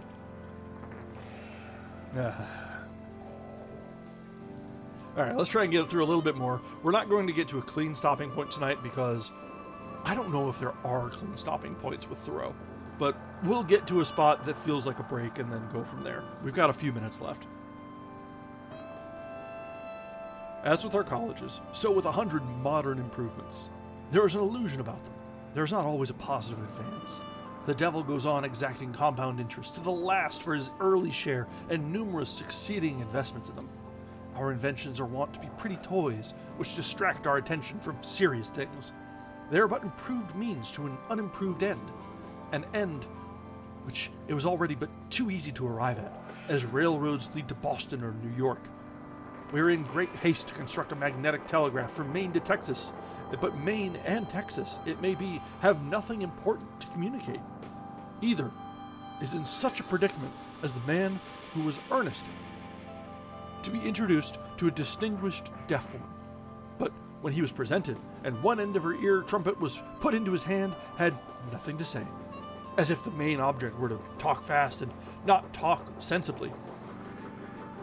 We are eager to tunnel under the Atlantic and bring the old world some weeks nearer to the new, but perchance the new news, the first news that will leak through into the broad, flapping American ear will be that the Princess Adelaide has the whooping cough. After all, the man whose horse trots a mile in a minute does not carry the most important messages. He is not an evangelist, nor does he come round eating locusts and wild honey. I doubt if Flying Childers ever carried a pack of corn to mill. One says to me, I wonder that you do not lay up money. You love to travel. You might take the cars and go to Fitchburg today and see the country. But I am wiser than that. I have learned that the swiftest traveler is he that goes afoot. I say to my friend, I suppose we try who will get there first. The distance is 30 miles. The fare, 90 cents. That is almost a day's wages. I remember when wages were 60 cents a day for laborers on this very road. Well, I start now on foot and get there before tonight. I've traveled at that rate by the week together. You will, in the mean, while have earned your fare, and arrive there sometime tomorrow, or possibly this evening. If you are lucky enough to get a job in season, instead of going to Fitchburg, you'll be working here for the greater part of the day. And so, if the railroad reached round the world, I think I should keep ahead of you. And as for seeing the country and getting experience of that kind, I should have to cut your acquaintance altogether. Such is the universal law, which no man can ever outwit. And with regard to the railroad, even we may say it is as broad as it is long. To make a railroad round the world available to all mankind is equivalent to grading the whole surface of the planet. Men have an indistinct notion that if they keep up this activity of joint stocks and spades long enough, all will at length ride somewhere, in next to no time, and for nothing. But though a crowd rushes to the depot, and the conductor shouts, all aboard! When the smoke is blown away and the vapor condensed, it will be perceived that a few are riding, and the rest are run over, and it will be called, and will be, a melancholy accident. No doubt they can ride at last who shall have earned their fare, that is, if they survive so long, but they will probably have lost their elasticity and desire to travel by that time. This spending of the best part of one's life earning money in order to enjoy a questionable liberty during the least valuable part of it reminds me of the Englishman who went to India to make a fortune first, in order that he might return to England and live the life of a poet. He should have gone up a garret at once. What! Exclaim a million Irishmen just starting up from all the shanties in the land. Is not this railroad which we have built a good thing? Yes, I answer, comparatively good. That is, you might have done worse. But I wish, as you are brothers of mine, that you could have spent your time better than digging in this dirt. Oh, alright, yeah, I think we look okay for now, but yeah, I think you're right. I think we had a bit of a buffer there. I haven't dropped any frames, so it looks like it might be YouTube on this side.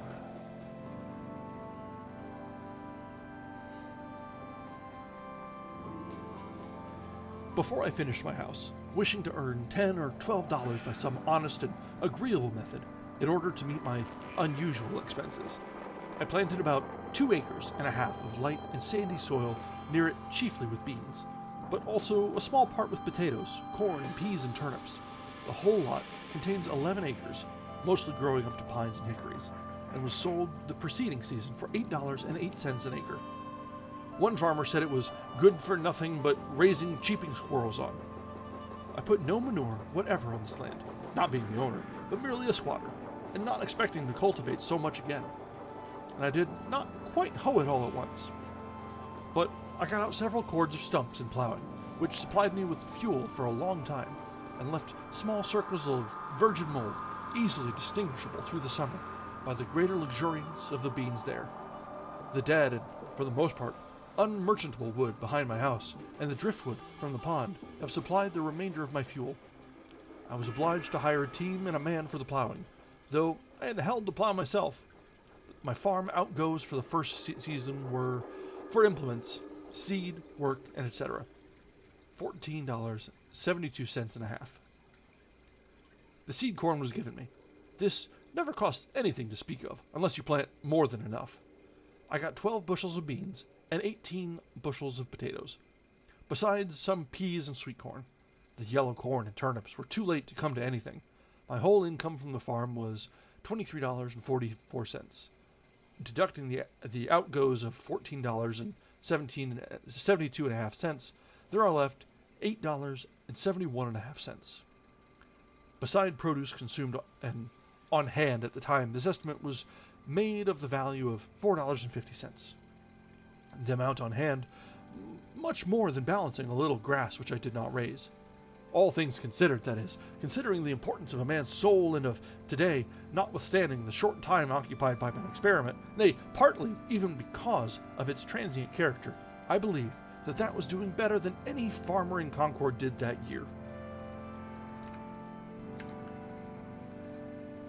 The next year I did better still, for I spaded up all the land which I required, about a third of an acre, and I learned from the experience of both years, not being in the least awed by many celebrated works on husbandry, Arthur Young among the rest, that if one would live simply, and eat only the crop which he raised, and raise no more than he ate, and not exchange it for an insufficient quantity of more luxurious and expensive things, he would need to cultivate only a few rods of ground, and that it would be cheaper to spade up that than to use oxen to plow it, and to select a fresh spot from time to time than to manure the old, and he could do all his necessary farm work, as it were, with his left hand at odd hours in the summer, and thus he would not be tied to an ox, or a horse, or cow, or pig, as at present. I desire to speak impartially on this point, and as one not interested in the success or failure of the present economical and social arrangements. I was much more independent than any farmer in Concord, for I was not anchored to a house or farm, but could follow the bent of my genius, which is a very crooked one, every moment. Beside, being better off than they already. If my house had been burned or my crops had failed, I should have been nearly as well off as before.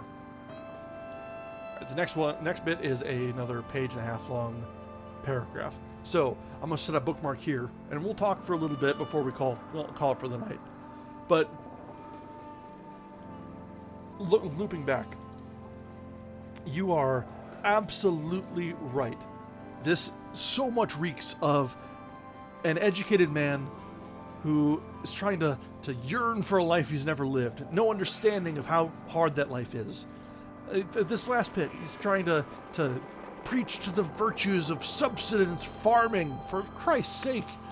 That's like, you're not even trying to contribute to society or even better yourself. You're just growing enough food to eat for a year.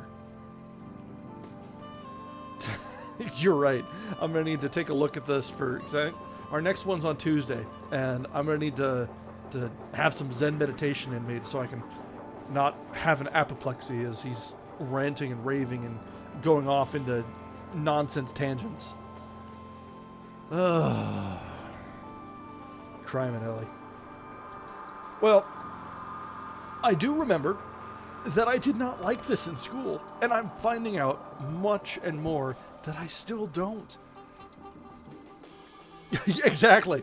You've got the moral high ground because you grew your own crops from seed corn that was freely given to you. Crime and Ellie. Like, come on.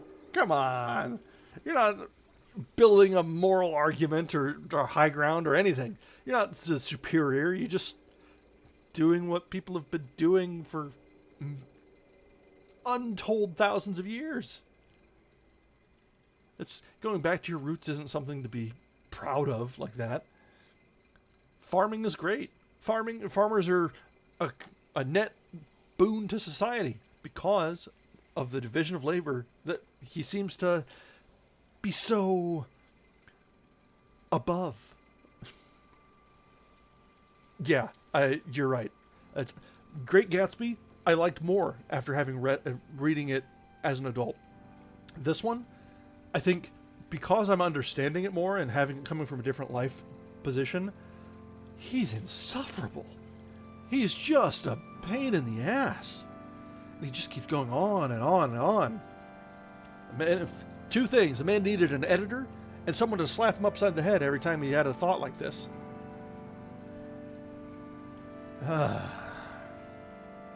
We'll get through it. We will struggle through this together. I'm not going to give up on the book, but I will probably complain every night that we read this, because Thoreau's kind of a git. And I do know that for the rest of our readings for this book, we're not going back to coffee. We're sticking to the hard shit, because I need a little bit of help to get through this. You know what? You are right. I bet he had a very lonely life, because anyone he even attempted to get close to probably ran for the hills.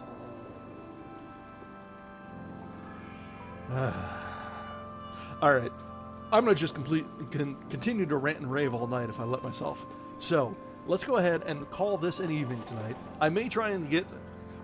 We'll see if we need a different BGM for this one, because while this one seems soothing, Thoreau just makes me angry. So maybe it'll be time we'll pull out some screamer metal in the background or something to keep that anger in check. So, alright, we are going to wrap up for tonight. Our next session is on this coming Tuesday. We'll be coming back to this. We will be coming back to this until we finish. So, I might be a bit of a masochist, but we'll see. This is one of those books and one of those writers that everyone is exposed to, and I think everyone universally loathes. It's the people that, if someone tells you that Thoreau is one of their favorite authors, or tells you that they're a philosopher from the American heartland, you probably want to double think your acquaintance with that person. Just saying. Just saying. Alright, guys. Yeah, you're right. It is important to revisit these things to remember why you don't like them. So we may dislike them for different reasons at different points in our lives. I disliked it in high school because it was dense and it was a pain in the butt, and the teacher kept trying to have us dissect it and pull out greater meanings to it. I dislike it now because it reminds me of people that I've talked to and ideas that are just so backward. It's so pretentious. So I think if I read it again in another 20 years, I'd probably find something new to dislike about him. So we'll see as we get through. But you're absolutely right. It's important to revisit things that you don't like to get a different lens. Because as our life experience changes, we can have different viewpoints on it. It may continue to be a dislike. It may be a more intense dislike than it had previously been. But examining the dislike can teach us lessons about ourselves. And sometimes anger is cathartic, right? We can enjoy disliking Thoreau together.